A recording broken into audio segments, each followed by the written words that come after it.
une matinée, je me souviens, je brossais les dents, j'avais pris 50K. Tu fais de la méditation tous les matins avant de trader. J'ai fait quoi quand tu fais ta méditation? En fait, c'est le but, faut rien faire. Hein? C'est ça en fait la méditation. Moi, à mes 19 ans, je suis parti avec 30 000 balles et je suis monté quasi à 19 ans. Je suis arrivé dans la crypto au Covid. Et le BTC, il venait de chuter à 3000, c'était... Il y a des gens qui vont voir un graphique, il y en a qui vont lire le graphique. Ouais. Pour moi, c'est comme quelqu'un qui peut voir l'alphabet et quelqu'un qui peut lire l'alphabet. Bon les gars, bienvenue à tous dans ce nouveau podcast. Aujourd'hui, j'ai un invité assez spécial, on va parler trading, on va surtout parler crypto. J'ai le plaisir d'accueillir du coup Crypto Million, Knut. Du coup, bienvenue à toi sur le podcast. Merci beaucoup pour l'invite Théo, ça fait plaisir. On habite dans le même quartier. C'est vrai. Donc c'est J'ai cool pas cherché très loin. C'est cool de rencontrer des autres gens qui font plus ou moins la même chose, je trouve. Ouais. Parce que trading, crypto, etc. Genre tu vas en France, t'en as pas trop, alors que à Dubaï, bah il y en a plein dans ton quartier. Ouais, en plus. Bah écoute, on va parler crypto, c'est ça? Ouais, c'est ça. Bah, vous allez voir, on va parler trading, crypto.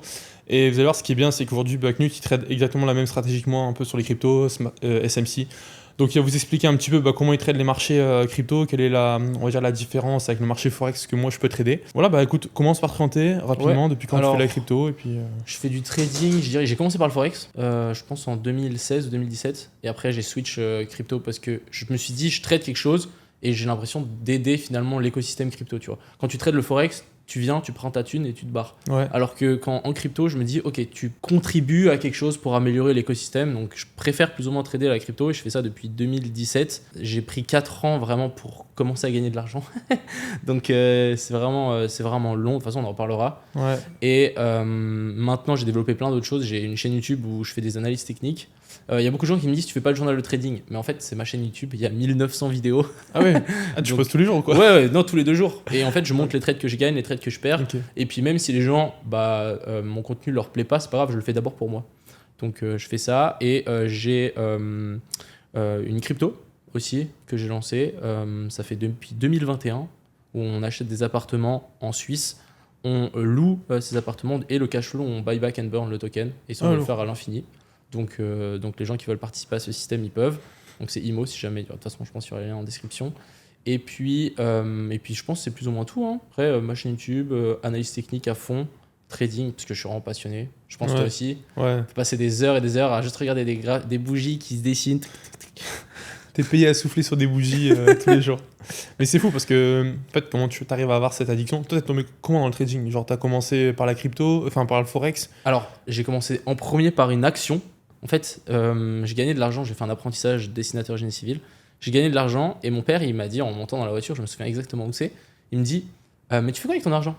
Et j'ai fait je sais pas, j'achète des conneries, mais ça reste sur mon compte, tu vois. Et il m'a dit ok, achète cette action, ça va monter. Et du coup, j'ai acheté et c'est monté, j'ai gagné de l'argent et dans ma tête, j'ai pété un plomb. Je me suis dit attends, j'ai rien fait, j'ai acheté un truc, il y a juste d'autres gens qui l'ont acheté, il y a eu des bonnes news pour l'entreprise, je sais pas quoi, j'ai gagné de l'argent. Et là, dans mon cerveau, ça a commencé à brainfuck et j'ai commencé à acheter des livres, acheter tout ce que je pouvais par rapport à tout ce qui était investissement pour vraiment comprendre ce qu'il y avait derrière. Et après, je suis tombé dans les cryptos parce que ça allait plus vite. C'était plus marrant, t'es plus jeune. T'étais en 2017, donc t'as eu le boulot, t'as connu un peu le... Alors non. Non, même pas? Non, parce que en 2017, moi je suis arrivé vraiment fin 2017, donc j'ai vu la première fois les cryptos fin 2017, donc au pic. Sauf que j'avais pas l'âge pour investir et mes parents ils sont jamais chauds à prêter les identités ou je sais pas quoi. Du coup j'ai dû attendre que j'avais 18 ans et le Bitcoin était à 6000, j'ai acheté à 6000, vendu à 3000, c'était ma première perf. on va en parler justement après. Mais du coup ça veut dire que t'as commencé vraiment direct investissement trading, t'as pas fait d'autres business, e-commerce avant? Alors j'ai fait genre des petits business à l'école, j'ai toujours eu cette un peu truc entrepreneurial où je vendais des bobsleighs en plastique à l'école parce que en Suisse il y avait de la neige. Et du coup, tu pouvais construire des parcours et lancer un bobsleigh. Donc, il y avait ça à l'école. Je sais que ça avait fait tout un scandale. Parce qu'il y a des gens qui avaient piqué de l'argent dans le porte-monnaie de leurs parents pour m'acheter. Genre le bobsleigh. Des t-shirts, j'ai fait une marque, t-shirt, un poil e-commerce, mais ça n'a pas marché. Et puis, c'est plus ou moins tout. Après, direct trading. Ouais. Alors, de toute façon, quand tu te rends compte qu'au final, le trading, t'as pas de client, t'as pas de patron, tu peux faire vraiment comme tu veux. C'est bien ce côté-là. Et ok, donc première erreur que t'as fait, on va dire, acheter à 6000, vendre à 3000. J'ai racheté à 4500, mais quand même. Donc, c'était en Covid alors, à ce moment-là, non? Ouais. Ok. Et c'est à ce moment-là, juste un peu après, où je me suis dit, vas-y, je vais lancer ma chaîne, tout le monde disait il faut faire un journal de trading et moi je me suis dit vas-y mon journal de trading tu fais des vidéos, je vais faire une vidéo tous les jours Ok. Et je l'ai fait pendant 2 ans, tous les jours. Bah, franchement, c'est smart parce que c'est pas évident non plus, entre guillemets, tu vois, quand tu commences à bâtir une communauté, de documenter exactement ton parcours. Parce que les gens, ils pensent que toi, tu fais des vidéos et du coup, t'es le maître, t'es chaud, tu vas jamais perdre, tu vas toujours gagner. Clairement. Et du coup, toi, t'arrives, tu dis, bah voilà, moi, je fais comme ça. Et voilà, c'est la réalité, en fait. Tu montres vraiment la réalité du trading aujourd'hui. Ouais, c'est ça. Et puis, je pense que, bah, tu le sais, le trading, allez, si on fait un peu une moyenne, c'est 50-50. 50% de pertes, 50% de gains. Il y en a qui ont des stratégies à 40% de gains qui sont quand même gagnants, ou il y en a qui montent à 60, 70, etc.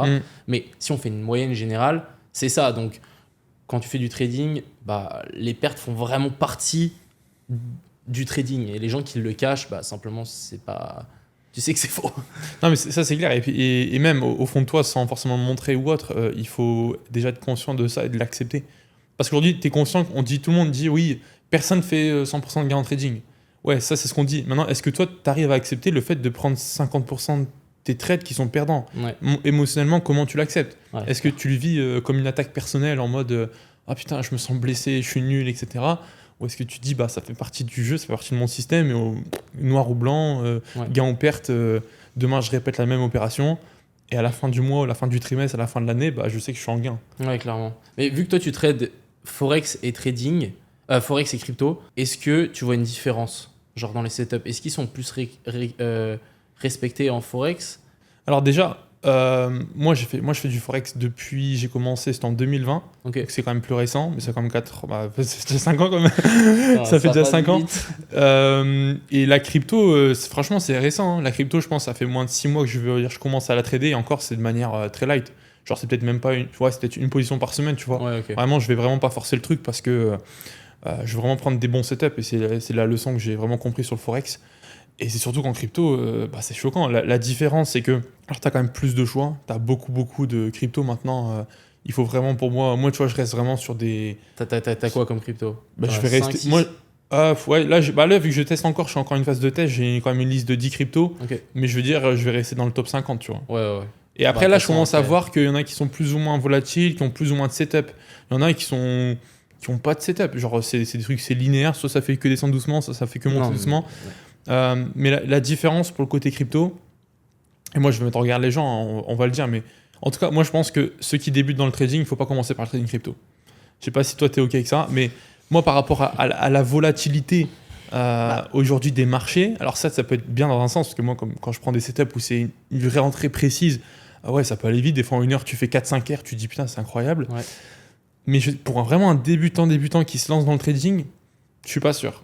Après, de toute façon, volatilité ou pas, je pense que la personne. Moi, je pense qu'il faut d'abord commencer par risk management parce que si c'est volatile ou pas, c'est à toi de gérer ton risk management. Donc, plus c'est volatile, plus tu auras un gros stop loss en pourcentage. Et du coup, bah, plus tu vas régler ton risk management et la taille de ta position. T'as quand même plus un engagement psychologique quand le marché est plus volatile, non? Ouais, moi, mais je le remarque. en fait, en tout cas, quand c'est plus volatile, en tout cas, les cryptos, elles sont plus volatiles que d'autres assets, on est d'accord. Mais simplement, moi, mon stop loss, des fois, bah, c'est 5% de Oui, perte. il est grand. Ouais. Il est grand, mais du coup, ma position, elle est petite. Ok. Oui, t'as pas beaucoup de levier ou t'as pas Exactement. beaucoup de Et size. la taille de ma position, bah, elle est plus petite que si c'était, genre, par exemple, sur le Forex, et c'était 0,1%. Tu vois. Oui, je suis d'accord. Ouais, donc c'est toujours une question de risque management. Ouais, je pense que c'est plus ça. Moi, ouais. c'est plus sur le côté, je me disais, ouais, psychologique ou. Et puis, t'as aussi, enfin, je trouve que. Après, voilà, j'ai une maigre expérience sur le côté trading crypto, mais que ça peut aller vite, genre pour X raisons. Genre, y a pas forcément de raison, tu vois. Genre, là, bah, surtout dernièrement, tu vois, que t'as un Ouais. tweet, ça part dans tous les sens. Il suffit d'un tweet. Hein. Ouais. Mais Que là- le marché Forex, c'est quand même plus Mais calme. t'as vu la whale là? Ouais, C'est un ce truc matin. de Ouais. fou furieux. Il y a un gars là sur Hyperliquid, il a une position de 700 millions de dollars Sur BTC à l'achat. Ouais. sur BTC à l'achat en Hyperliquid et du coup il fait monter carrément le prix. Donc en gros, dites-vous qu'il y a une seule personne qui peut venir fumer ton stop loss. Et ça, c'est vraiment important de comprendre. C'est pour ça que des gens, on va parler de l'analyse technique juste après, mais des gens pensent que, imaginons, toi, tu prends un trade à la vente. Ton setup, il est parfait, il est là, c'est un setup 5 sur 5. Ouais. Toi, tu te dis, entre guillemets, si tu commences à te dire, bah, c'est sûr, ça va passer, etc. En fait, il faut comprendre qu'il y a tellement de facteurs externes, il y a tellement de personnes qui sont sur les marchés, il y a tellement de volume que mec, ton analyse, elle peut se faire défoncer en 2 secondes. Même si c'est une analyse 5 étoiles, même si elle respecte tout, Clairement. juste un mec qui arrive et qui a une grosse size et qui, en fait, il fait bouger le marché, tu vois. Ouais. À l'achat ou à la vente, c'est pareil. Oui, il suffit d'un tweet, hein. Il suffit Ou un juste tweet ou autre chose. de Trump là qui se dit vas-y, je vais relancer des petites taxes douanières et boum, ton trade il est filmé. Exactement. Donc c'est sûr que même en fait c'est les aléas du trading et c'est pour ça qu'il faut bien gérer son risk management. Même si t'es sûr à 100% que ton setup il est bon. Ouais, c'est ça. En fait, moi, je pars du principe que si t'es entre guillemets sur ton setup, s'il respecte tout le plan que tu as écrit, que tu as prévu, peu importe l'issue de ton trade, en fait, t'as pas le pouvoir, t'as pas le contrôle, tu peux rien faire, tu vois. Si le mec il a envie de trader à ce moment-là, il va faire bouger le marché, c'est tout. Ça c'est quelque chose que t'as moins en forex. Après non, pour moi le trading c'est la même chose, je veux dire. Mais je veux dire, il y a beaucoup moins de manipulation possible. Oui, c'est ça. Il y a des annonces économiques où genre il y a les annonces il y a les annonces économiques, mais l'avantage c'est que tu sais qu'il y a une annonce économique. Tout à l'heure, tu sais que c'est écrit, en fait tu trades pas 2 heures avant et 1 heure après, tu vois. Moi c'est ce que je fais. Ouais. Moi avant les grosses annonces, je trade jamais 2 heures avant, même les jours de IPC, les jours de NFP, etc., taux de chômage, je trade pas en fait, je vois pas les graphiques, je sais que ça va être range toute la matinée, accumulation de fou, ça bouge pas, et après ça suit des deux côtés. En fait, pourquoi tu vas essayer de trader pour avoir un gros mouvement? En fait, tu pars des bons mouvements en étant précis, sans trader des annonces économiques. Est-ce que tu as vu les vidéos là sur TikTok où les Indiens ils sont tous assis dans une salle et ils sont tous en longue? Et quand Powell il arrive, c'est pas ça? Quand Powell il rentre dans la salle du discours, tu sais quand il fait son discours, Powell, à peine il a fait bonjour, ça fait boubou. Il fait hello everyone, et là il y a tous les Indiens, ils sont tous en longue et une énorme bougie rouge qui arrive et ils sont tous en mode oh. Ouais, c'est ça. Mais ouais, ça c'est bon, vas-y, ça c'est un sujet. Si les gens traitent encore les annonces économiques, c'est qu'ils n'ont pas encore compris qu'aujourd'hui le trading ça se passe pas là-dessus, tu vois. Après moi je veux rien dire. En tout cas, les annonces économiques qui arrivent dans la crypto, ça vient chercher des zones extrêmes, mais c'est souvent respecté. J'ai remarqué des fair value gap qui sont vraiment loin, genre des toutes petites. T'as l'air un peu qui servent à rien. Ouais, mais c'est la probabilité que tu te dises que ça va venir là et que tu mettes ton ordre à ce niveau-là. Tu peux toujours mettre un ordre. Genre, moi je sais que je l'ai déjà fait 1 ou 2 fois. Tu mets l'ordre, mec, ça passe, c'est Gucci. Par contre, si ça passe pas, tu as intérêt à. Mais ça fait partie du truc. Mais il faut être aligné avec le risque encore. Ouais, c'est ça. Mais déjà, quand t'as pas une stratégie qui est claire, commence pas à faire ça, quoi. Ouais, non, déjà, ce que je dis aux gens, c'est en trading, commencez par éviter toutes vos pertes de merde. Ça fera monter votre rentabilité. Et ensuite, essayez de faire des bons trades gagnants pour encore plus augmenter. Mais déjà, enlever les pertes de bêtes. Mais déjà, genre, même moi, hein, hier, j'ai fait des pertes débiles où j'avais genre mon setup, mais il n'y avait pas de confirmation. Et je me suis dit, vas-y, ouais, exactement, en interne, je me suis dit, vas-y, je tente, on est dans une belle zone, j'ai pas encore ma confirmation, mon trade il marche pas. Et ça, c'est juste des choses qu'on peut améliorer notre renta. Oui, parce que déjà, si tu dis, vas-y, je tente, en fait, tu tentes quoi là? Déjà, quand tu dis cette phrase, je le sens, mais en fait, c'est ton intuition, tu te dis, vas-y, je le tente, si ça passe, je vais être trop content, si ça passe pas, je vais avoir le seum, mais quand ça passe pas, tu te dis, ah, mais en fait, j'aurais pas dû. Mais en fait, le problème, c'est même pas genre que t'aies gagné ou que t'aies perdu de l'argent, c'est plus, moi en tout cas, ça me désole le fait que j'ai pas respecté mon plan et ma discipline. Et c'est ça qui est le plus relou, je pense. C'est la frustration. C'est pour ça que c'est... Je dis aux gens, vous avez beau avoir une stratégie qui est parfaite, ça changera pas si le côté discipline, psychologie, il est pas là, quoi. Ouais, clairement. C'est obligé. Si on met genre des pourcentages de 1 à 100%, genre entre discipline, analyse, la stratégie, risk management, qu'est-ce qu'on peut rajouter d'autre? Psychologie, risk management, analyse technique. Ouais, je pense. En vrai, pour moi, c'est les grands facteurs. Hein. Tu mettrais comment? Moi, dans un premier temps, ce que je ferais, en fait, c'est risk management.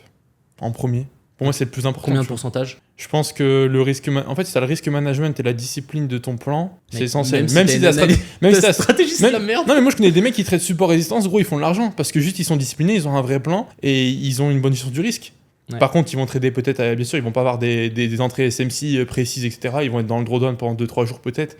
Et après, ils traitent plus du swing, tu vois. Ouais. Mais ça fonctionne. Ouais. En fait, pour moi, vraiment, toutes les stratégies fonctionnent, tu vois. Et l'erreur, ça serait de partir à la chasse à la meilleure stratégie. En fait, il faut juste comprendre que il faut que vous trouviez une stratégie qui corresponde à votre personnalité. Mais redis ça parce que c'est hyper important. Parce que les gens, 1 an à capter, c'est la stratégie miracle n'existe pas. Ça c'est sûr. C'est celle que vous devez créer. Genre c'est comme moi je dis à chaque fois, il faut faire votre propre salade mêlée. Exactement. Vous prenez plein de trucs que vous kiffez, que vous comprenez pourquoi, vous mettez ensemble et vous faites OK. Quand j'ai ça, j'ouvre un trade. C'est ça. En fait, il faut vraiment, tu peux. Alors, créer une stratégie, c'est difficile, mais par contre, ça t'empêche pas, tu vois, d'aller t'inspirer de ce qui existe. Moi, je prends de la SMC, tu vois, j'utilise du week-off, et surtout que je l'adapte à un trading qui me correspond. C'est-à-dire que je pourrais très bien utiliser SMC, week off et faire du swing. Bah non, ça me correspond pas. Je suis pas quelqu'un de patient, ça veut dire que j'aime pas garder un trade pendant 2-3 jours. Je ne peux pas dormir avec un trade en cours. C'est des choses que j'arrive pas, tu vois, psychologiquement. Ouais. Mais si quelqu'un te dit, ah, ma stratégie c'est ça, elle fonctionne comme ça, je fais du swing et je garde des positions la nuit, bah va pas essayer de la copier si toi c'est pas du tout ta personnalité. Ouais, Donc il faut 100%. que tu adaptes vraiment ta stratégie selon ton profil. Et pour faire ça, il faut te connaître. Et je trouve que dans stratégie, comme tu as rajouté aussi la timeline. Ouais, Genre, exactement. est-ce que tu veux du scalp, swing, du day trading? Et ça, je pense, c'est hyper important parce qu'il y a beaucoup de gens qui check et qui cherchent des setups, même en weekly, avec comment on appelle ça, leur stratégie, mais c'est pas forcément C'est pas compatible. ce qu'ils vont kiffer le plus, ou ils vont pas être bien. Ouais, ils vont pas être bien parce que c'est trop vraiment long, un truc etc. c'est même un truc que je vais même rajouter dans ma strat, de se dire, ok, maintenant je trade par exemple que en day trading parce que c'est ce qui me correspond le plus. Tout ce qui est swing et moi, scalping du 1 minute, c'est fini. Ouais, moi, en je 5 fais minutes, pas, tu vois. Moi, c'est vraiment très précis. Je sais que Ouais, c'est bien ça. j'analyse. Alors, je vais analyser daily, H4, etc. Moi, mon entrée, c'est toujours entre du M3. Alors, ça va du M1 au M5, mais je rentre jamais plus gros UT, tu vois. Ok. Donc, toujours avec un stop serré. Et voilà. Et je sais que mon trade, moi, j'ai un backtest, j'ai plus de 1000 data. Mhm. Je sais que mes trades, ils durent entre 4 et 6 heures. Donc, tu vois, au-delà d'un trade, alors ça peut arriver qu'il y ait un trade qui dure plus longtemps, mais dans tous les cas, il y a un plan de, entre guillemets, j'appelle de secours. C'est que tous les soirs à 20h, il n'y a plus de position. Ok. Tu vois, que ça soit gain ou perte, je dois clôturer tout. Ah ouais. Ouais. Ok. Mais après, ça arrive pas souvent dans le sens où mes trades, je sais que c'est entre 4 et 6 heures. Et je prends, tu vois, j'ai une position, je prends entre 9h midi, 13h, 17h. Ok. Tu vois, donc c'est très quadrillé pour justement m'éviter d'avoir cette souplesse de me dire je fais ce que je veux, je trade n'importe quand. Plus tu es restrictif avec tes règles, bien sûr, faut que tu aies testé, faut que tu aies backtesté. Mhm. Moi, j'ai plus de 1000 data, donc je sais à quel moment elle est pertinente ma stratégie. Donc, Et puis ça se trouve aussi tout. Moi, je suis persuadé que c'est vraiment que toutes les mêmes heures, tous les mêmes jours, t'as les mêmes setups. Genre c'est Ouais. fractal de. c'est fou, la cyclicité pour Ouais, moi. Exactement. Tu vois, sur ma moyenne, je sais que entre guillemets, je trade 2 à 3 setups par semaine. Ouais. Des fois, il y en a un, des fois, il y en a 3. Mais je sais que j'en aurai jamais 5 par semaine. Donc, c'est une moyenne, encore une fois. Faut pas penser au trade sur la semaine, ta performance à la semaine ou mensuelle. Il faut vraiment prendre de l'échantillon et la donner. Donc, pour revenir à ta question, je pense que finalement, je dirais 70% de la psycho. Ok. Mais ouais, en fait, j'ai envie de dire au moins 80% psycho plus Discipline. money management, ouais. Ah, Et money après stratégie, ouais. Ok. Vraiment. Du coup, on va se dire allez 70%. 60, 20, allez, 60, 20, 30 20. Honnêtement. Ok. En fait, plus j'avance dans mon trading et mon expérience, plus je me rends compte que la stratégie, c'est pas ça.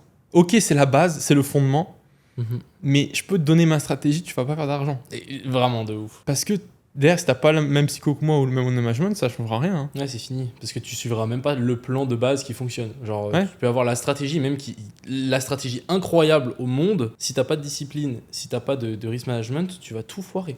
Et c'est que ne soyez pas impressionné ou attiré par un truc qui semble complexe à comprendre et vous vous dites, bah, du coup, elle va forcément marcher. Des fois, les choses simples sont les meilleures, comme on dit. Mais même on- c'est truc pour simple, moi hein. les trucs simples qui Ouais. fonctionnent. Parce que moi, en tout cas, j'ai remarqué que plus j'ai avancé dans mon trading, j'ai eu une phase où je suis monté comme ça. J'ai eu masse indicateur, mon graphique, tu sais, c'était les mêmes là, avec des trendlines de partout. C'était un... Ishimoku, il y avait tout sur le graphique. Et en fait, après, avec le temps, bah, tu enlèves beaucoup de trucs. Et maintenant, sur mon graphique, j'ai juste genre quelques traits. Tu mets les BOS et une fois que tu as compris, après bon, au début tu mets les structures parce que tu n'arrives pas à les voir à l'œil nu. Ouais. Mais en fait, moi je pense qu'il y a deux, enfin, je pense qu'il y a deux principes, même trois, moi c'est ce que j'utilise et toi tu utilises aussi. Trois principes de base dans l'analyse technique. Alors moi je n'utilise pas d'indicateur, toi non plus, rien du tout.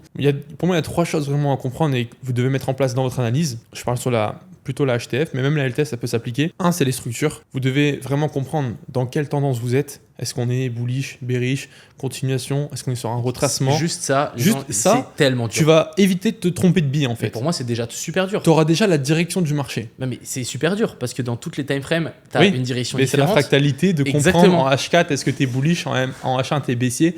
Il y en a, ils n'arrêtent pas du tout ça, ils n'arrêtent pas les structures. Moi je me dis, mais comment tu peux ne pas utiliser les structures à part si tu traites sur des moyennes mobiles? Ah, je suis en dessous, je vends, je suis au-dessus. Croisement, les gars, Golden Cross, attention. Après, attention, je critique pas, mais moi j'aime bien quand c'est carré, tu vois, quand c'est très truc. Donc je dirais structure de marché. Et la deuxième chose, bah, c'est les liquidités. Ouais, mais Tu dois comprendre où sont tes liquidités sur le marché. pour revenir au truc des tendances, pour moi, c'est comme quelqu'un qui peut voir l'alphabet et quelqu'un qui peut lire l'alphabet. C'est exactement la même chose. Il y a des gens qui vont voir un graphique, il y en a qui vont lire le graphique. Ouais, Et exactement. c'est à partir de ce moment-là où les gens vont commencer à pouvoir lire le graphique, ils vont pouvoir se dire, ok, là c'est une tendance, c'est telle tendance, etc. Et c'est là où je pense que tu as un énorme déclic dans ton trading. Ouais. Ah, quand tu comprends les tendances, c'est trop bien. Et en plus, donc après, quand tu combines avec les liquidités, bah, tu vois où il y a des prises de liquidité. Ouais. Est-ce qu'on va pas chercher des imbalances? Est-ce qu'on va rechercher je sais pas, un BPR et on réagit, après on repart à la hausse? Juste vraiment, si tu arrives à combiner ça, déjà, pour moi, tu vas beaucoup mieux comprendre ton biais, donc ça va t'éviter de te tromper complètement de direction. Il y en a, ils prennent un trade, le truc, il pète la zone, enfin, il n'y a aucun respect, parce que c'est le biais qui n'est pas respecté, tu vois.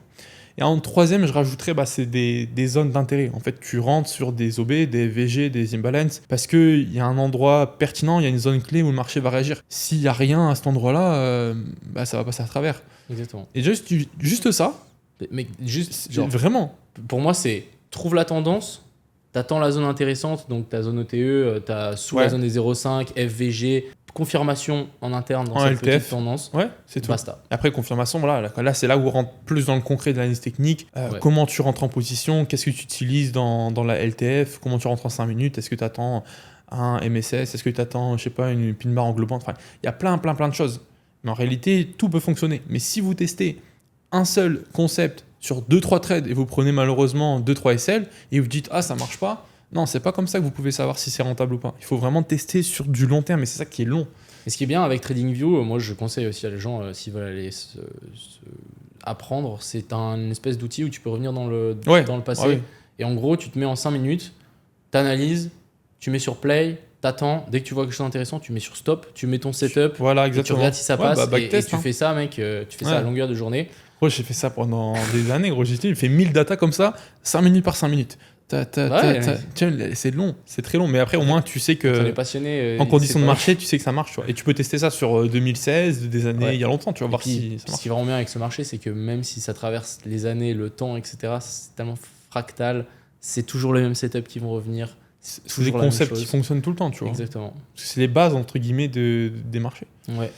Donc, bon, voilà, côté trading. Sinon, côté crypto. ATH aujourd'hui ou quoi?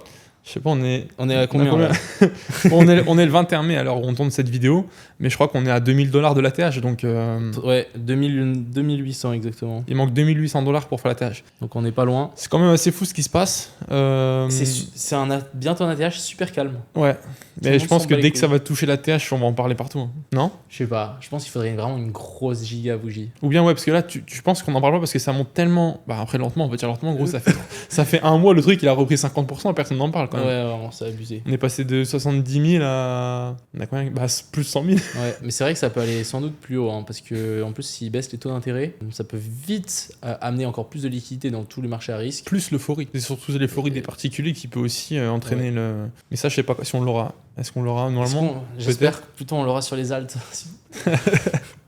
Mais sinon, en parlant de bull run, donc toi, tu as fait que celui de 2021 plus celui de cette année. Ouais. Est-ce que tu as 2-3 erreurs? Moi, j'aime bien vraiment apprendre, tu vois, des gens qui font de l'investissement, du trading. À chaque fois, c'est OK. C'est quoi les pires trucs que tu as fait? C'est quoi les plus grosses leçons que tu as appris, tu vois? Moi, si on me demande, je dis, bah voilà, c'est clairement la psychologie qui a tout changé. Pour toi, qu'est-ce que tu as appris sur 2021, même là cette année? Bah alors, les erreurs. moi je me suis fait, en 2021, je me suis fait liquider mon compte entier sur une vraie baisse. C'est pas du spot, hein? C'était le sell in May and go away. Hmm. Vraiment, il a trop bien marché et vraiment, je suis tétanisé par ça. Donc c'est sûr que maintenant, on est en mai, je fais un peu attention, c'est avant l'été. Donc il faut quand même faire gaffe. Le sell in May and go away, on dirait pas que ça fonctionne, mais ça fonctionne plutôt pas mal. Ouais. Autre chose que j'ai remarqué, c'est que même si on a des fundings élevés, je sais pas si... Je regarde pas trop, moi. C'est ok, c'est quand il y a C'est quand il y a beaucoup de leviers. quand il y a énormément de positions dans la même direction. Ok. En fait, les frais commencent à exploser. Tu sais, tu payes des frais chaque 8 heures vu que c'est perpétuel. Ouais. Et en gros, ça paye les shorts. Parce, Ok. parce que la balance est complètement déséquilibrée. Bah, souvent, quand on a ça, tu sais, on s'attend à une énorme mèche de liquidation qui vient liquider tous les longs. Parce que Ok. ça rajoute énormément de liquidité à la baisse.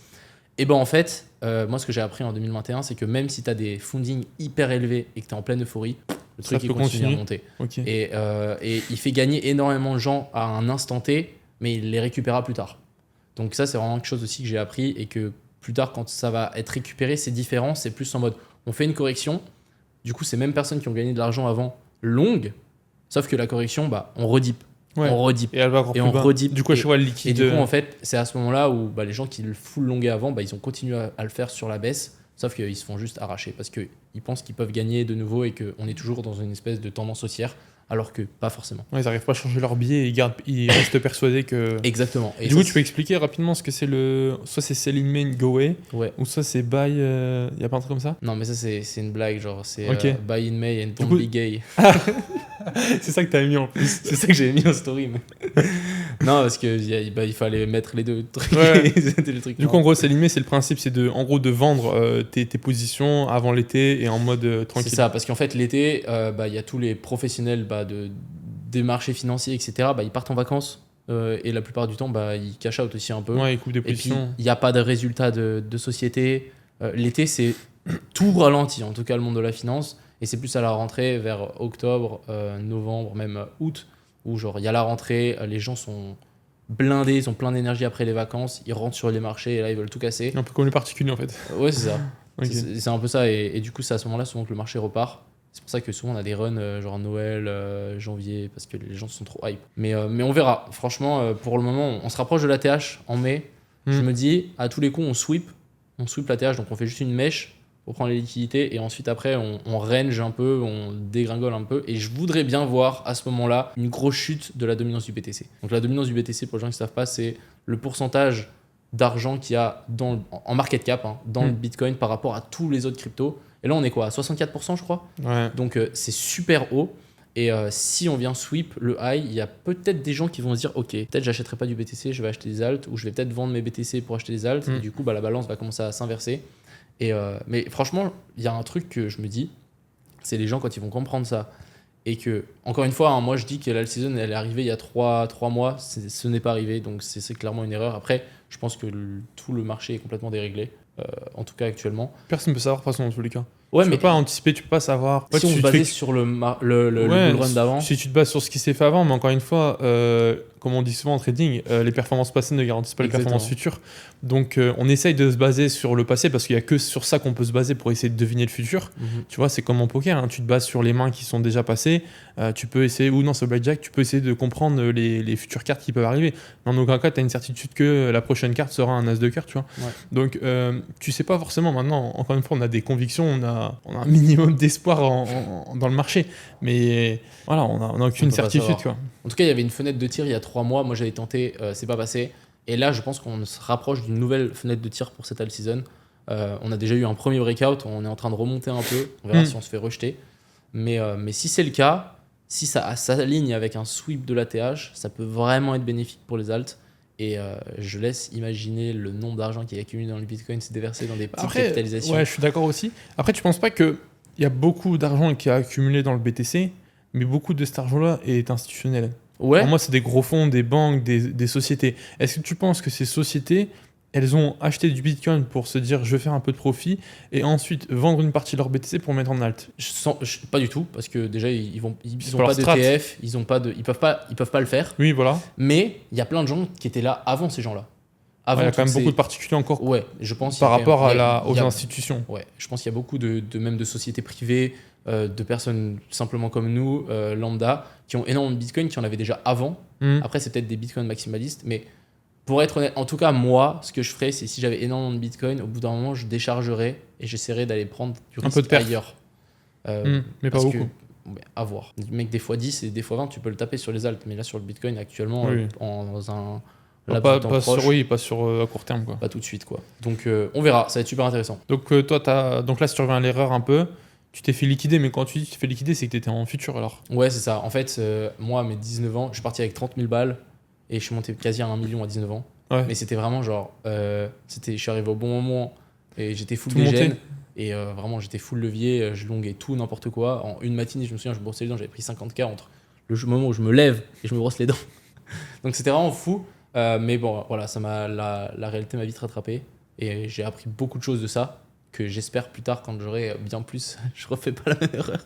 Quand même, j'espère. Mais ouais, c'est ça, c'est partie du truc. Et je pense que... Moi, j'ai remarqué un truc. Est-ce que c'est vrai? Je sais pas, t'as des élèves, etc., c'est ça? Ouais. Est-ce que tous les gens qui arrivent, est-ce qu'ils ont eu la chance du débutant au début? Tu parles en trading, de manière générale? En trading. Ouais.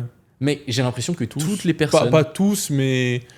Il y en a beaucoup qui me disent, oui, moi j'ai fait des signaux le premier mois, j'ai fait 2000 €, après j'ai tout perdu. Bon, bah, C'était ton petit lancement. Maintenant, viens dans la vraie réalité, dans le vrai trading, et tu comprends J'ai l'impression qu'il y a tout le monde qui a cette petite chance du débutant et que tout le monde Bah, gagne au moi, début. c'est ça, parce que moi, je prends mon cas personnel en crypto. Alors, les chances de débutant, oui, parce que j'étais débutant. Hein, quand j'ai démarré, je fais mon premier bull run en 2021. J'étais en alternance, je mettais un peu d'argent, je mettais, je crois, 600, 700 euros par mois en crypto. J'ai connu le BTC juste avant qu'il décolle. En fait, moi, je suis arrivé dans la crypto au Covid. Et le BTC, il venait de chuter à 3000, c'était la fin. Encore une fois, je connaissais rien, donc je n'allais pas acheter. Je comprenais même pas que le BTC 3000, ce que ça valait, tu vois. Ouais. Donc, j'ai pas acheté, je l'ai vu à 9000. Alors, 9000, 10 000, il passait à 11 000. Et je me suis dit, ok, vas-y, j'étais prêt à investir, je comprenais un peu et tout, je me formais. Et je me dis, ok, dès qu'il redescend en dessous de 10 000, j'achète. Bon, il a jamais redescendu. Du coup, je n'ai jamais acheté de BTC. Et puis après, voilà, donc moi, j'ai fait mon bull run, mais j'avais mis pas mal en alt, etc. Et je crois que j'avais passé un wallet de 10 000 à 70 000. Ouais. Que en spot. Tu vois, je faisais aucun levier, je tradais pas à cette époque-là. Mais c'était incroyable quand même. Je prenais 10 000 euros par mois des fois. Ah bah, mec, Mais ça allait vite. Donc moi, je trouvais ça insane. Je me dis, mais en fait, je t'ai déconnecté. Je me rendais plus compte ce que c'était d'avoir. Genre, j'avais même pas 70 000 euros sur un compte bancaire, tu vois. Ah bah, et jamais. Et donc, je me rendais même pas compte. Et c'est quand tu perds, tu te dis, putain, j'aurais pu acheter une caisse à mes parents, j'aurais pu moi m'acheter une voiture pour remplacer ma vieille caisse. Et là, tu te dis, ah ouais, putain, c'était vraiment réel, tu vois. Mon père, il m'a dit, tu te rends pas compte, si t'avais mis l'argent en cash sur la table, c'est pas la même chose. On se voyait plus. Non, mais c'est pas la même chose. Bah oui, tu prends ton compte et tu le mets en cash sur la table. Tu te rends compte, c'est énorme. Et c'est pour ça qu'il y a beaucoup de gens qui font la liaison entre le casino et les cryptos, mais c'est un peu vrai. Genre, les jetons que tu as au casino, c'était USDT. Ouais. Et pour moi, les USDT, ça vaut rien. Tu peux pas matérialiser en fait ça. Exactement. Tu te rends pas compte. Et en fait, nous, vu qu'on est toujours dans les chiffres, dans l'argent, etc., ça reste des chiffres. Mais ça reste des chiffres sur un écran numérique. Après, c'est peut-être ce qui est bien aussi, parce que ça veut dire que tu t'attaches pas forcément. Oui, c'est clair, tu t'attaches pas. Et t'as moins d'émotions. quand tu vois que tu perds 10 000, 20 000, tu dis, ouais, ça va remonter, mais tu te rends pas compte, t'as perdu 10K, 20K, 30K, 100. C'est énorme. Donc ça fait partie, ouais. Et moi, c'était. Enfin, moi, si je peux parler de mes erreurs, de un, c'était tous les trucs de débutants, quoi. Pas de prendre de profit. Ouais. Penser que ça allait encore plus haut. Penser que le truc il allait à to the moon et que personne n'allait regarder. Jamais jusqu'au ciel. Mais ouais. En fait, j'avais pas de plan, tu vois, aucun plan de sortie. Et puis après, quand ça commence à monter, bon, t'as 70, tu dis bon, j'ai fait 10, 70, je peux faire 70 à 100 et à 100, je retire. Mais le pire, c'est qu'en spot, vu que c'est de l'investissement, t'as pas forcément un plan autant précis qu'en trading. Parce qu'en trading, t'as ton stop, t'as ton TP. T'as de la discipline, tu suis ton plan de A à Z. Ça touche, t'es sorti, de toute façon, t'as pas le choix. Mais là, tu peux jamais être sorti par le marché en spot. Mais là, c'est genre full. Donc je pense qu'il y a aussi pas mal de psychologie dans l'investissement spot, surtout quand ça monte autant vite. Ouais, quand tu sais pas pourquoi ça monte, quand tu comprends même pas dans quoi t'investis, en fait, qu'est-ce que tu veux faire ? De ouf. Toi, t'es spectateur, tu te dis, ah, c'est trop bien. Mais en fait, t'es là, le marché, il te contrôle, quoi. Tu sais plus quoi faire. Donc ouais, zéro profit, ça avait redescendu, je pense, à 10-15 000, et puis c'est là où j'ai repris ce bull run-là, tu vois. Après, j'ai beaucoup réinjecté avant le bull run, mais en fait, c'est monté... En fait, j'allais dire, ça a descendu aussi vite que c'est monté. Et souvent, c'est ce qui se passe, en fait. C'est que le marché, quand il monte fort, corrigez fort, hein. Regarde là, il est monté tellement fort avec Trump en 1 mois et demi, 2 mois avant qu'il se fasse élire. Non, pendant au moment où il s'est fait élire, et dès qu'il a été mis en poste, en 3 mois, le TH, il est passé combien 4000 à 1005. Bon, le TH, on va pas en parler. Ça va faire du mal. Là, j'ai un gros bac de TH, si on peut en parler. Après, là, ils ont fait une belle mise à jour, là. Donc c'est vraiment bien. Ils ont changé même des gens de la team. Ils ont fait, je sais plus, comment elle s'appelle ? Spectra. Pectra. Ouais, du coup, ils ont changé pas mal de trucs dans Ethereum et ça va devenir beaucoup mieux. Et c'est pour ça qu'on a eu le premier rebond. Tu penses que ça ? Tu penses que c'est pas juste. Non, mais c'est arrivé, genre, ils ont fait la mise à jour. Quelques heures après, ça a pété. Parce qu'en fait, il y a simplement des gens qui se sont dit, mais en fait, c'est quoi cette mise à jour ? Et ils ont été fouillés. Et ils ont compris que c'était peut-être enfin le truc qui pouvait résoudre. Exactement. Parce que c'est plus rapide, je crois, maintenant. Plus rapide, moins de frais. Ouais, ça aide énormément tous les L2 qui sont basés dessus et tout. Genre, vraiment, les gens vont se dire, ok, maintenant, il n'y a plus de raison de partir d'Ethereum. On reste sur Ethereum, ils continuent à build dans notre direction. En fait, c'est ce que les L2, je pense qu'ils ont compris. Et ça, c'est vraiment une excellente force parce que Ethereum, si les L2 commencent à ne plus build sur Ethereum, c'est chaud. C'est fini, ouais. Ouais, c'est chaud. Donc, c'est vraiment quelque chose de bénéfique. Et c'est pour ça qu'on a eu déjà, je pense, le premier rebond. Ensuite, bien évidemment, on a eu du FOMO parce que les gens vont dire putain, maintenant Ethereum, il part. Putain, le BTC aussi qui partait, tout repartait un peu. Ouais. Et puis les gens, ils se disent. C'est ce que Ethereum entraîne en fait les alts, c'est ça qui est cool. Exactement. Et les gens se sont dit Ethereum est tellement descendu que, genre, si ça part maintenant, ça peut partir extrêmement fort. Et il y a un bon risk-reward. Oui, c'est exactement ça. Le risk-reward est vraiment pas mal, donc ça vaut la peine de, je pense, mettre une bille dans Ethereum à ce moment-là. Et moi, c'est ce que j'ai dit. Il suffit d'une bougie de 10-15% sur Ethereum pour que les gens se disent ok, Ethereum, il est de nouveau vivant, ça peut repartir. Donc, moi, je vais prier qu'on ait encore une mini correction parce que j'ai envie de rentrer. Ouais, tu voudrais rentrer. Mais je vais rentrer. Genre, on a fait un énorme pump, on a laissé des giga FVG. Je me dis, on va quand même juste les toucher et vouloir repartir. Enfin, après, c'est encore une fois, il y a entre ce qu'on veut et ce que le marché fait avant. Hein. Genre, Ethereum peut largement faire jusqu'à la TH. C'est ce que je me suis dit en fait. Il y a un monde où là, il y a un mois et demi, plus personne n'y croyait. TH il passe sous des lots juste incroyables. De ouf. Et que là, du coup, tout le monde panique. Même des gens vendent. Le truc là, il repart. Et en fait, tous ceux qui ont déchargé, tous ceux qui ont vendu, ils n'auront peut-être pas l'opportunité de rentrer dedans parce que peut-être que Ethereum il va passer de 1500, il va faire son ATH en ligne droite. Hein. Mais regarde le BTC à la vitesse à laquelle il monte sans aucun retracement. Ah, c'est un truc de ouf. Il y a un monde où là, si les taux ils baissent, ça continue. Mais bon, peut-être qu'on peut avoir une correction. Après, on sait que sur les cryptos, ça peut aller vite. Mine de rien, là, tu regardes sur, je pense, la dernière semaine, genre sans rien voir, on a pris moins 20% sur les alts. Hein. Genre Tao, il a pris moins 20, moins 25. Genre, juste ça descend un petit peu tous les jours, tu vois. Ouais. Donc ça peut aller vite, tu vois. Mais c'est pour ça qu'il faut vraiment avoir un plan parce que je trouve en crypto comme ça, en spot, le truc c'est qu'il y a des coups à faire et il faut être prêt, tu vois. Et si t'es passif, t'attends que tous les feux sont verts, etc., tu vas peut-être jamais rentrer. Donc faut avoir un plan aussi bien. Est-ce que si le marché, tu vois, comme toi, il part demain, il revient pas chercher ta zone plus bas pour recharger, t'es déjà dedans, donc c'est good. Mais les gens qui sont pas exposés, par exemple, s'ils disent putain, j'attends vraiment un retracement comme moi sur le BTC en 2021, et après il prend x7 sans moi, tu vois. Le FOMO. Et après, soit tu rentres en FOMO, soit tu croises les doigts pour qu'il va faire un retracement, il te fait jamais. Ouais, c'est clair. C'est toujours assez technique d'essayer de timer la baisse. Et surtout, comme tu disais avant, quand tu as une baisse, tu parlais de l'anecdote sur le SP500, de toute façon, tu vas dire, ouais. Genre, avec t'as une baisse qui arrive, tu te dis, même si c'est ton plan, psychologie, je rentre ou pas? Est-ce que ça peut descendre plus bas? Et c'est la même chose avec les cryptos. Et surtout qu'avec les cryptos, je veux rien dire, mais quand ça descend, pour moi, c'est juste un bull run à l'envers. Parce que quand on fait moins 90%, on peut encore faire moins 90%. En fait, c'est ça peut à partir de la zone où on est. Donc, c'est vraiment chaud. Ouais. En fait, pour vous expliquer l'anecdote, c'est que du coup, il y a un mois et demi, quand Trump il a parlé des tarifs douaniers, je me suis dit, bon, il va avoir quelque chose. Et souvent, quand il y a des présidents, et surtout là aux US, on l'a vu, déjà, on l'a vu que le dollar était super élevé et que à chaque institution du dollar de Trump en 2016, il y avait aussi une grosse chute du dollar. Donc je me suis dit, Trump, il va vouloir faire passer des lois. Souvent, les présidents, ce qu'ils font, c'est quand ils ont des grosses lois à passer, des vrais trucs qu'ils veulent instaurer, ils font toujours passer au début du mandat. Comme ça, à la fin de leur mandat, c'est pas là où ils vont faire des trucs de fou, tu vois. Ils vont faire des bons trucs qui vont rassurer tout le monde, qui vont faire plaisir à tout le monde pour se faire réélire. Donc s'il a des gros trucs à faire, il va le faire maintenant. Donc je me suis dit, ok, là, il commence à parler de tarifs douaniers. On voit que le marché il commence à règne, il commence à pas kiffer. Moi je me dis c'est l'occasion pour vraiment me mettre à fond me mettre un peu plus sur la bourse, donc S&P, etc. Donc je commence à préparer du cash à fond, je l'envoie sur le broker, je fais une première injection genre quand le S&P perd moins 10%, je me dis bon ça va c'est cool, et je prépare plus, je vois des gros niveaux en termes techniques qui confluent parfaitement, je me dis bon c'est bon je suis prêt. Je mets pas d'ordre limite mais tranquille, et là le lundi 7 avril ça dump de malade, genre je sais pas, moins 10, moins 15, je sais plus, en 2-3 jours, bref il a perdu 20-25% le S&P, et en fait à ce moment là en 2-3 jours en fait ce qui est fou c'est que à cause des putains de réseaux sociaux et des news, et en fait tu te fais saboter ta psychologie et tu remets en question toute ton analyse et tout ton plan. Alors que il y avait juste à respecter l'analyse technique et mon plan de base en me disant dès que ça chute, tous les moins 10, je réinjecte de 10K, 10K, 10K. Ouais. Je profite de la baisse et même si ça va un peu plus bas, je m'en fous parce que j'ai tellement de cash à vouloir mettre en bourse que je vais pouvoir assumer et me voir en drawdown. Et puis tu regardes Twitter, tu ouvres YouTube, on te dit est-ce la fin des US, tu regardes des gros youtubeurs, hein, tu te dis bon putain c'est chaud, tu vois des anciens et tout. Le sang qui coule dans les rues. Ouais, et en fait là le truc après il est reparti très vite. Donc pour le coup, j'ai même pas su rentrer. En 2 jours mec. Mais tu vois donc là j'étais totalement baisé par ma psychologie. Après je manque d'expérience sur l'investissement long terme, etc. Faut que je me développe là-dessus, mais c'est passionnant de comprendre que en fait, et je regardais même ça pour les cryptos. Je regarde tous les moments où le Fear Index, le Fear and Greed, il est au plus bas, sous les 20-25, c'est toujours les bottoms. Ouais. Toujours. Bon, moi, je crois pas trop à cet indicateur, mais...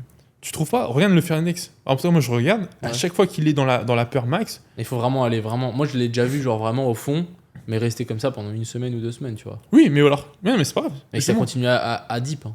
Genre Et ça continue à chuter. En bear market, mec, genre ton truc il descend à 5, Oui, 10. oui, non, mais après tu parles en bière. Là, je te parle dans le contexte Ok, actuel. ok. Si là, t'es en bull run, tu sais que tous les gros dips qu'on va avoir, les phases de peur, c'est des phases de retracement. Ok, tu vois ça, ce que je veux dire? Je suis d'accord. Parce que moi, Bien j'ai- sûr, si t'es en bear market, je vais pas acheter comme un fou. mec, S'il j'ai y a... déjà vu genre en Non, bear non, je suis market d'accord. descendre à 10, 5. Ouais, oui, les oui. gens ils se disent c'est un bottom, mec, ça continue à Oui, cracher. ok. Moins 40 dans les 2 Ouais. semaines qui arrivent. Genre vraiment, t'es là, wow. Mais c'est fou, en fait. C'est le côté psychologique où, ouais, comme tu dis, acheter la peur. Ouais. Mais Mais c'est pas facile, hein. C'est pas facile. en fait, faut te couper tout, je pense. Faut que tu dessines ton plan et tu te dis, ok. Mais tu Ouais. vois, si déjà, l'erreur, c'était de. J'aurais juste dû mettre mon buy limit. Juste faire ça. Ouais, c'est vrai. J'aurais pas pu faire marche arrière, tu vois. Ouais, c'est vrai. L'ordre, il est placé, je me dis, bon, c'est fait. Que là, du coup, j'étais en mode, ah, je vais encore attendre quelques jours au cas où il se passe encore une Ça, c'est dinguerie. encore une fois mental. C'est, Ouais, je c'est suis vraiment toujours d'accord, tu vois. Discipline. Et si, gna. Et Je puis, tente, et j'attends. Et puis, il y a aussi le fait que je m'y connais pas beaucoup en bourse. Ouais. Donc, tu as aussi le fait, tu sais que t'es pas compétent comme en trading, où je sais ce que je fais. Là, du coup, tu as encore plus de doutes qui se rajoutent, tu vois. Ouais. Donc, ouais. T'oses pas vraiment t'affirmer. Ouais, t'as pas confiance en toi, en fait. Totalement. Du coup, tu vas pas. Ouais, exactement. Bon, c'est pas grave, on mettra l'argent autre part, mais. Parce que c'est vrai qu'il y a des chutes sur le S&P, on n'a pas tous les mois, quoi. Ouais, c'est ça. Et puis là, c'est reparti, on va sans doute. Si les taux baissent, ce que j'espère bientôt, SP500 peut refaire un nouvel ATH. Hein. Mais c'est quand même une dinguerie, cette charte. Hein. Ouais. Cette charte est folle. Mais c'est que des V-bottom, ça va être tout. C'est en, folle, en c'est plus, fou. en un mois, mais là, c'est fini. Si, on en parle encore un peu, parce qu'il y a encore les débats, etc., avec la Chine, mais je veux dire, la peur, elle s'est tellement évaporée genre en 1 semaine, 2 semaines, tout le monde était en mode, bah, c'est comme en janvier. Genre, il n'y a rien qui s'est passé, on n'a rien vu, c'est un film, c'est... Mais j'ai l'impression que les cracks qu'on avait à l'époque, ils étaient quand même beaucoup plus violents que les cracks qu'on a maintenant. Mais on a des cracks, mais ils sont tellement repris Bah, violemment. regarde le Covid. Exactement. Regarde. Tout le monde avait giga peur que ça allait faire une récession comme C'est la en fin du monde, gros. 2020, en 1929 ou en Ouais. 2008, où c'était une vraie, où les gens se retrouvent vraiment à la rue. Ouais. Alors que là, ok, les gens, il y a eu une pandémie, etc. Mais niveau marché, c'est En boum, 1 mois et demi, c'était fini. et après ça repart et bam, on est Ouais. direct sur des niveaux plus hauts. Donc je trouve que la reprise à chaque fois est beaucoup plus violente qu'à l'époque où les gens vraiment perdaient tout, quoi. Bon, tant mieux si les crises, elles durent moins longtemps, tu vois. Ouais. Mais il faut être vif, en fait. Il faut vraiment... C'est pour ça que même moi, je dis ceux qui font la crypto, si vous n'avez pas forcément beaucoup de temps, etc., bon, déjà, faites du spot. En priorité, faites-vous un bag, un portefeuille. Et franchement, si vous n'avez pas beaucoup de temps ou si vous n'êtes pas assez connaisseur, mais limitez-vous à quelques cryptos à manager. Genre déjà, si vous avez 5 cryptos dans votre portfolio, pour manager, pour savoir quand recharger, quand vendre, savoir exactement quoi faire, à quel moment, dans n'importe quelle situation, si le marché est par là ou s'il chute, vous savez quoi faire.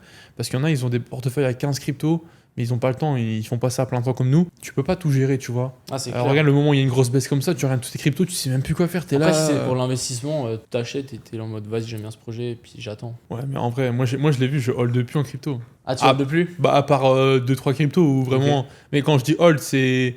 Non, en fait, même plus, j'ai plus envie, tu vois. En fait, là, avec les compétences en tant que trading que j'ai, Mais je trouve pas que c'est rentable de holder. C'est pareil, les gens ils me demandent tu hold quoi comme crypto Knut? Moi je suis là en mode bah mon Ethereum parce que j'en ai toujours Ouais. voilà et le reste je suis là en mode j'ai tout en USDT. Ok. Full trading. Ouais, mais c'est exactement ça, Et tu c'est vois. ça et les gens ils me disent mais comment tu peux rien hold? Mais ça me suffit. Mais en fait, après hold, encore une fois, c'est une vision du temps qui est différente. Mais, enfin, hold, le mec, imagine, tu hold depuis 1 an. Moi, je sais pas si t'es en perte. Ça dépend sur quoi. Je sais pas, ouais, ça dépend sur quoi. Sur Ethereum. Mais je veux dire, même peu importe si t'es un petit peu en gain ou quoi. Putain, t'imagines tous les dumps que tu t'es pris à la gueule, t'imagines tous les moments où tu regardes ton wallet tous les jours, il fait que descendre. Pour au final, que dans ces 1 an, là honnêtement, depuis 1 an, t'as plus des moments où ça baisse que ça monte sur les alts. Hein. Ouais. Donc je me dis, autant ne pas être exposé et juste être exposé, entre guillemets, que quand ça monte, bien sûr, c'est facile. Mais même si tu prends moins de hausse, tu prends juste 100% ou 150%, mais c'est clair. bon, tu vois. Non, mais ça, je suis Moi, c'est là- plus ma vision. Après, les gens en spot, ils sont. Après je pense qu'il y a vraiment une différence entre le spot, tu peux faire des perfs de fou furieux que tu ferais pas forcément en trading. En trading, tu peux fumer ton. Bon, tu me diras en spot aussi. Après, oui, tu peux fumer largement ton compte avec du levier, tu peux te faire allumer. Hein. Ouais, mais c'est ça que je veux dire. Je veux dire, c'est quand même plus facile de fumer, je pense, ton compte en trading, tout, de repartir à zéro Ah oui, que oui. en spot. Oui. Et en spot, tu peux avoir des beaucoup plus grosses perfs, genre faire du x20, x25 si vraiment tu es en alt season et trouver Ouais. les coins qui explosent. Mais faut être patient en fait. Ouais, c'est ça. Parce que tu vois, en fait, Il faut genre pas avoir sur, peur. sur 1 an et demi de bull run ou 2 ans, genre tu peux perf seulement en 2 mois. Ouais, Tu vois ce que je veux dire? Regarde les alts, là, j'en Et- pas vraiment perf. Imagine, elle perf là dans les 2-3 prochains mois. C'est vrai que t'as mis entre une, tu vas dire j'ai fait un x25, mais pas en 1 an, tu vas dire en 2 mois en fait. Ouais, c'est ça. Tu vois? Donc, ouais, c'est vrai qu'il y a toute une espèce de... Mais je disais, tu peux très bien, il faut partir du principe que ton bike peut faire diviser par 2 pour ensuite faire un x20. C'est ça qui est compliqué. Ouais, je suis d'accord. Et dans le trading, finalement, tu vas essayer de juste trouver la bonne zone pour rentrer juste avant le x. C'est genre full timing. Bah ouais, ça demande beaucoup plus de compétences, aussi bien sur l'analyse technique, sur le patience. timing et la psychologie, parce que ton coin là, il aura fait diviser par 2, tu serais pas rentré dedans. Ouais. Il va falloir te dire, vas-y, il est fini, le bottom, il est posé, faut y aller maintenant. Que quand tu es déjà dedans, tu subis la baisse et tu te dis, pour n'importe quelle raison, je vends, donc tu vends pas, bon, tu as plus de chances en effet de prendre le x20 derrière parce que tu es déjà dedans, tu vois. Tu vas pas louper le train. Ouais, je suis 100% d'accord. Et donc, on va peut-être avoir les deux, tu vois, avoir une partie du bag qui est en spot, une partie du côté trading où tu peux faire des performances ou même trading spot. Après, voilà, encore une fois, tu vois, faut trouver ce qui vous correspond le plus. Par rapport à votre personnalité, à votre psychologie, à la confiance que vous avez en vous sur les marchés. Il faut s'adapter. Il y en a, c'est vraiment investissement, ils n'ont pas le temps, c'est l'investissement. Il y en a, ils arrivent à faire du trading, mais c'est compliqué. Ouais, il faut s'adapter à ce qui marche. Tu penses quoi de la time zone de Dubaï ? Au niveau de l'horaire, en vrai, moi, je l'aime bien. Pour expliquer, on a 2 heures d'avance l'été. et l'hiver, on a 3 heures. Ouais. L'hiver, j'aime bien, je kiffe. Parce que du coup, le matin, je peux vraiment avoir de l'avance et tout, j'ai vraiment le temps. Et du coup, j'aimerais avoir la même le soir. Mais moi, j'aime bien. Non, honnêtement, moi, je préfère comme ça. Parce que là, moi je trade le matin, principalement. J'ai le temps d'aller à la salle avant et après mettre à trader vers 11h. Donc, pour moi, c'est parfait. Et après, le soir, ça me dérange pas, justement. De toute façon, après, je suis plus sur les graphiques à partir de 17h, donc ça fait 19h ici. Après, c'est tout, je suis rien. Donc, moi, c'est parfait, je trouve. 2-3 heures, c'est parfait. Tu trades, du coup, la London. London, ouais. London et même New York, c'est nickel, tu vois. Okay. C'est-à-dire que je trade jusque 13h. Tu trades juste l'ouverture New York ? Non, je ferai un peu tout. En fait, ça dépend du setup, hein, ça dépend si l'opportunité est là. Mais en gros, j'ai des tranches horaires et je respecte. Mais du coup, London, tu finis à 13h, 14h. Je fais ta pause en plein milieu de l'après, mais après, vers 16h, 17h, tu reviens et tu fais 2-3 heures la New York. Okay. Et moi, je trouve bien, c'est bien. Ouais, c'est pas mal. Toi, t'aimes bien ou pas ? Mais moi, j'aime bien le fait que le matin, tu peux faire tous tes trucs. Et que le moment où tu arrives sur ton ordi, moi, j'arrive souvent sur mon ordi vers 10h. En fait, il est 8h en France. Ah, exactement. Et du coup, les gens sont réveillés et toi, tu es déjà là, tu as déjà fait tout ce que tu devais faire perso. Et du coup, tu es prêt à partager des trucs, à discuter moi, j'aime gens, bien, etc. Ouais, ça, c'est parfait. Donc, c'est vrai que c'est pas mal. Après, moi, je trouve des fois, la London, surtout en crypto, il se passe des trucs toute la durée de la London. Et du coup, des fois, ça va tard. Et du coup, tu as envie de rester devant les graphes. Ah, tu veux dire que ça. Du coup, après, le marché crypto, il bouge quand même constamment. Hein. Ouais, mais il bouge beaucoup, hein, c'est sur les asiatiques aussi. Hein. Ouais, mais il y a quand même beaucoup plus de volume qui arrive quand. En London, tu veux dire Non, en New York, excuse-moi. Ah, ouais. New York, il y a quand même vraiment. Genre, oui, bien dès sûr. qu'il y a l'ouverture, tu sens qu'il y a direct beaucoup plus de force. Ouais. Non, c'est vrai. Donc, moi, je trade les indices aussi. Enfin, je trade l'US30, mais l'US30, c'est jamais le matin, tu vois. C'est que l'après-midi. Ouais. C'est que à 15h30. Donc, ouais. Et Dubaï pour le trading ? Dubaï pour le trading, est-ce que c'est un bon choix ? En vrai, j'ai envie de dire pas forcément. Dans le sens où, après, tu le sais, au niveau trading, t'as pas forcément besoin d'être avec des gens, pas forcément besoin d'avoir l'environnement. Moi, je pense qu'il est important, c'est d'avoir en étant à Dubaï, d'avoir un environnement qui est sain et surtout t'es posé, t'es relax. C'est-à-dire que t'es pas dans la pression, t'es pas pressé de faire les choses. Vu qu'ici, il y a une bonne qualité de service. Genre, si t'as envie d'être détente, gros, tu te fais commande à midi, t'as pas à préparer à manger, tu vois ce que je veux dire. Comme ça, t'es pas pressé, t'es pas dans le truc. C'est ça que j'aime bien. Après, je pense qu'il y a d'autres pays où ce serait le cas. Hein. Mais plus j'y réfléchis, plus je me dis, je pense que mentalement et psychologiquement, je serais peut-être meilleur en trading si t'es dans un pays, genre comme la Thaïlande peut-être. Ah ouais ? Je sais pas. Après, j'ai jamais été, mais en ce moment. Ah ok, alors moi, je dirais jamais. En ce moment, je suis en train de je me demande, c'est pour ça que je vais à Bali un mois, parce que j'ai envie de voir en fait. J'ai envie de voir, est-ce que. Tu sais, en fait, à Dubaï, ce qu'on peut ressentir, c'est une forme de. J'ai envie de dire une pression où t'as envie de perf, t'as envie de faire de l'argent, t'as envie de faire plus. Okay, et du coup, mentalement, ça peut te pousser. Surtout sur le côté trading, je parle. À déplacer ton TP. Tu vois, à faire le gourmand, à vouloir prendre de trades parce que tu as envie de faire de l'argent, tu vois. Et cette avidité, elle est pas bonne du tout en trading. Donc, tu vois, je me dis, en trading, en étant à l'écart, seul dans ton coin, dans ta bulle, dans ta jungle, je me dis peut-être qu'il y a un monde où je suis plus perf et je suis plus détente, tu vois, face à mes marchés. Mais encore une fois, j'ai jamais testé l'autre, donc j'ai qu'une version, tu vois. Je vais te donner mon avis. Et toi, t'as été. En gros, dans le trading, pour moi, j'aime bien quand tout est carré. Parce que dans le trading, t'es obligé d'être carré, genre avec ta stratégie et ta discipline. Ouais. En tout cas, tous les pays asiatiques, genre Thaïlande, Bali, etc., c'est, on va dire, un peu le bordel organisé. Ouais, genre, c'est un peu le bordel. Genre, c'est pas. Il n'y a pas de discipline, les gens n'ont pas. je sais pas comment expliquer, mais t'as des déchets partout, t'es en petit scoot en claquette, alors, Ouais. t'as une C'est vibe. approximatif, tu sais. Exactement. Et du coup, en fait, dans ton trading, bah, ça va se ressentir. Ok. En tout cas, moi, c'est ce que j'ai ressenti. Et du coup, en fait, ce que j'aime bien à Dubaï, c'est que tout est carré, tout est clean, tout est propre, tout est aligné. Bah, du coup, mes trades vont être aussi alignés, tu vois. Ok. Et ça, c'est vraiment un truc que moi, j'adore à Dubaï, c'est que bah, y a pas d'aléatoire. Il y a peut-être, ok, il y a. Non, mais je vois ce que tu veux dire. Toi, tu dis, c'est plus lié à l'environnement.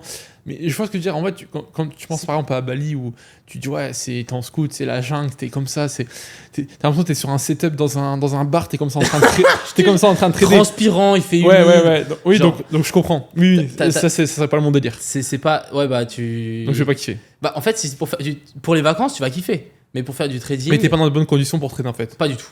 Ouais, c'est mieux, déjà, c'est la mieux d'avoir time ton zone vrai est appart. Ouais, déjà en plus. La time zone est Ouais. tueur. Mais vraiment, ici, tu sais, c'est calme, c'est frais. Genre, t'as clean, t'es tranquille. Ouais, non, c'est vrai. T'es posé sur ton setup. Ça sent bon. Je sais pas, mais tout ça, moi, je pars du principe que le trading, de toute façon, c'est un mode de vie. Et du coup, en fait, tu dois t'entourer d'un écosystème autour de toi qui Tu dois t'aide. créer un mode de vie qui est sain et qui t'aide qui est à posé. level up dans ton trading et franchement Bali ou Thaïlande pour moi c'est juste le bordel, donc tu vas le ressentir sur tes graphiques et c'est sûr que bon peut-être ça fonctionne hein, mais ça, Non, ça mais doit c'est vrai fonctionner que pour quand tu me certaines dis cette personnes. version, moi je suis vraiment comme ça. Tu vois, chez moi, genre, je peux pas trader s'il y a du bordel dans ma maison, tu vois. Ah c'est ça, Si genre la table de salon, il y a plein de trucs, moi je veux qu'elle soit comme ça, tu vois. Genre où il y a rien et je sais que je suis. En fait, plus ton esprit il est propre, nettoyé, rangé, au moins tu sens que c'est du brouhaha, etc. Comme on peut avoir Exactement. tu sais, à Bali ou trucs comme ça. Au plus tu seras posé et tu auras moins de pensées tout cas, c'est ce que divergentes, tu vois. j'ai aussi remarqué. Par exemple moi là j'ai arrêté de boire de l'alcool depuis 3 mois mais mes setups sont on va dire plus Ouais, classés, genre carré, genre si je peux mettre Oui. une forme dessus. ouais. Donc c'est vrai que ça change et je pense que même ce que tu alimentes dans ton esprit ou ce que tu vois avec tes yeux, bah ça change ta façon de faire. Ouais, donc je vais pas trop kiffer, je pense. Bah je sais pas, on verra, Non, mais après, en vrai moi, en c'est sur le côté- connaissant, Sur le côté où j'aime bien, enfin j'ai envie de tester, parce que j'ai jamais testé non plus, donc j'ai envie d'y aller, avant de critiquer ou autre. Mais ce côté où tu vois, moi, où je pense que je vais kiffer, c'est ce côté où tu te ressources. Ouais. Mais du coup, c'est peut-être mieux en effet pour des vacances et pas pour y vivre. Mais tu sais, ce côté ressourçant où t'es un peu déconnecté, t'es nature comparé à Dubaï, il y a Et une je différence pense que que- la nature, tu vois. Et ça fait du bien, je pense, de trop connecter. clairement, moi je pense que ce qui peut être intéressant c'est de revoir sa strat là-bas à Bali. Ah ouais De- Ah, parce que de t'es. faire du backtesting ou genre de revoir un petit peu qu'est-ce que tu fais, tes Mhm. setups et avancer dedans. Mais j'essaierai plutôt de partir en mode vas-y, vacances, je me prends pas trop la tête avec le trading. Hmm. Et Ouais, bah, de toute façon, ça va être au mois d'août. Déjà, c'est mois d'août. Déjà, la time zone, elle va être éclatée. Et vas-y, c'est le mois d'août. c'est moi d'autres. Donc, Donc, je sens que je vais plus kiffer qu'autre chose. Mais ouais, c'est un bon sujet. C'est un bon sujet. Après, toi, ça fait combien de temps que t'es à Dubaï là? Ça fait quand même. Ça fait 1 an et demi. Après, toi, tu bouges quand même pas mal. Ouais, moi, Tu fais des allers-retours et tout. ouais, moi j'ai même pas de maison de chez moi. Ouais. Je prends juste, j'ai un box avec tout mon stuff, mon setup. Et après, je me prends des jolis Airbnb ou quoi, et puis je mets mon setup dedans, et voilà. Ok. Je me fais pas. En fait, j'ai pas envie d'avoir mon propre chez moi parce que je me dis qu'à chaque fois que je vais partir, pour moi, ça va être du gâchis d'argent. Hmm. Et j'aime pas avoir cet esprit de genre en mode vas-y, c'est gâché. Bah, tu vois, c'est bizarre parce que par rapport à ce que tu dis, où t'aimes bien que ce soit carré, bah, moi, c'est pareil. Mais moi, en fait, je pourrais pas être. En mode, moi, il me faut un chez moi, c'est mon endroit, c'est ma base. En fait, j'arriverais pas à me dire, ah, dans 3 mois, je rebouge, ah, dans 3 mois, je reprends une valise, je vais dans un autre pays. En fait, moi, j'ai tellement besoin de ma routine d'aller à la salle tous les matins pour que je sois efficace sur les marchés, que j'arriverais pas à ne pas me sentir chez moi dans Mais dans ça mon appart, tu vois. Ouais, mais en fait, c'est par période, tu vois. Par exemple, je vais bouger quelques jours là, quelques Après, jours tu là. te réimplantes. Et en fait, quand je vais dans ces endroits-là, je traite pas. Ok. Donc j'arrête et après quand je me pose à un endroit pour 1 mois, j'aime bien voir en 1 mois, 2 mois, 3 mois, je me mets... Bon en fait c'est vrai que la première semaine, Ouais, c'est dur, tu te réadaptes. je vais et tout. pas forcément trader parce que je vais découvrir le nouveau lieu, je vais m'installer Hmm. et une fois que bah, tout sera mis en place et que je vais me sentir chez moi parce que finalement à la fin tu te sens chez toi, même si c'est pas chez toi, bah c'est bon. Ouais, normalement, je voyais le plus le truc en mode ouais, digital nomade. Ouais non, Et ça, non. c'est trop compliqué. Je pense que quand tu fais du trading, j'en connais très peu qui font ça. Hein. Tu peux pas Mais c'est quasi même déjà impossible. trader sur un PC, c'est. T'es obligé de te poser et c'est pour ça que moi j'aime bien fonctionner en période quoi. Là je suis venu 3 mois ou 4 mois à Dubaï, je me suis dit ok c'est ma période charbon, je full trading, full business etc. Je vais repartir, bah ça va être un peu, là je vais faire 1 mois de Muay Thai en Thaïlande, bah, je sais très bien que je vais pas forcément trader, tu vois. Et Et, non, et mais c'est comme ça que j'avance. Et je pense que. C'est pour ça que j'espère que la season elle arrive pas, parce que je veux pas être là. S'il vous plaît. Ah, mais c'est pour ça qu'encore une fois, tu vois, si tu te connais pas, si tu sais pas ce que t'aimes, si tu sais pas où tu te sens bien, tu te sens performant, efficace. Moi, tu vois, j'ai intégré. Ça va faire, je pense, 1 mois et demi, je fais de la méditation tous les matins avant de trader. Ouais. Bah, gros, c'est. Genre, j'arrive, je suis dans la vie, je suis tellement en mode. Mec. Je vais imprimer de l'argent, tu vois, ce matin. Parce qu'en Mais fait, tu fais quoi quand tu fais ta méditation? Parce que moi, c'est un truc, genre, je sais pas. Non, mais en fait, moi, c'était pareil. Moi, je savais pas ce qu'il faut faire. Bah, en fait, c'est le but, faut rien faire. Hein? C'est ça, en fait, la méditation. La méditation, si tu veux t'aider. Il faut juste rester comme ça. Non, pour t'aider, en fait, déjà, tu peux faire, c'est te concentrer sur ta respiration. Et en fait, le but, c'est vraiment ça. Le but, c'est que tu te concentres sur ta respiration. Donc, tu fais des inspirations plus prononcées. Moi, je fais des genre 5 secondes, je relâche 5 secondes, etc. Au début, ça va pas être naturel parce que tu vas que penser à ta respiration. Mais après, tu vas voir que ça va être naturel, tu vas plus y penser. Et le but, c'est que tu vas avoir du coup plein de pensées. Et en fait, le but, c'est que tu vois, elles vont orienter ton cerveau. Et le fait de ne pas essayer de te focaliser sur une pensée ou un truc, tu vas pas penser à ce que tu vas faire dans la journée, non, faut que tu oublies. Faut que tu laisses la pensée se mettre dans ton cerveau dans des cases, tu vois. Et en fait, ça va te permettre Genre, de les ranger. de les ranger, exactement. Ok. C'est exactement ça. Tu vas permettre de ranger tes pensées. Ah, c'est super Et du intéressant. coup, tu as un état d'esprit beaucoup plus posé quand j'arrive dans le marché. En fait, mes pensées, elles se sont rangées. Il n'y en a pas dans ma tête où c'est je dois penser à faire ça, ça, ça. En même temps, je prends mon trade, tu vois. Je réponds à mes élèves. Non, c'est en mode, c'est classé. Là, je sais que je fais ça. C'est rangé dans ma méditation. Ah, c'est bien. Et je fais 10 minutes. Et après, c'est vrai que après, je me sens. En plus, tu travailles ta respiration, donc c'est bien d'oxygéner, de forcer ton organisme à réussir à faire circuler. Parce que quand tu es dans le trading, en train de trader, déjà, le meilleur moyen pour avoir du stress, c'est de pas oxygéner ton corps, tu vois. Ouais. Si tu n'oxygènes pas ton cerveau, c'est là où il va commencer, du coup, à. Je sais pas comment expliquer, mais il va pas être performant, tu vois. Le corps, il a besoin d'être oxygéné. Donc, moi, je me concentre toujours. C'est pour ça que quand je prends une position, je fais toujours la cohérence cardiaque. Ça veut dire que pendant 1 minute avant de prendre ma position, genre vraiment, je fais l'inspiration, l'expiration. Incroyable. Mais en gros, tu inspires pendant genre 5 secondes, tu bloques, tu expires pendant 5 secondes, tu bloques. Et tu fais ça, ça prend 1 minute. Et après, quand moi, je regarde pas l'écran, je fais les yeux fermés. Et après, tu reviens sur l'écran et là, tu redouble check. Si tu as bien tout ton plan qui est respecté, tu regardes à côté. Stylé. Et vraiment, tu vois, c'est des petits trucs. Vas-y, ces trucs, je vais. Mais moi, ça fait une différence de fou. Hein. Genre, dans ma prise de décision, genre, à aucun moment, je peux être dans le FOMO où je vais louper mon trade, je me dépêche à calculer mon lot. Non, en fait, je suis en mode, gros, je suis tranquille. Genre, et tu vois, t'as plus cette pression de vouloir performer, t'es naturel. Ouais, punaise, c'est vraiment pas mal. Je vais rajouter ça. Donc voilà, je te conseille de tester ça dans ta routine, tu verras, ça change beaucoup de choses. Bon, du coup, les gars, j'espère que vous avez kiffé ce podcast. On a parlé pas mal de sujets, trading crypto. N'hésitez pas à me dire dans les commentaires si vous avez un sujet que vous voulez qu'on aborde la prochaine fois. On pourra se refaire un podcast, je pense, d'ici à la rentrée ou peut-être à Bali. Après Bali, tu me rediras. Ouais, après Bali, si je reviens à Dubaï. Non, pensé. ça risque pas, mais voilà, en tout cas, ça m'a fait plaisir de faire le podcast. Il y a beaucoup de choses sur la crypto qui arrivent. Restez connectés et surtout, respectez votre plan de trading, c'est le plus important. À plus. Ciao.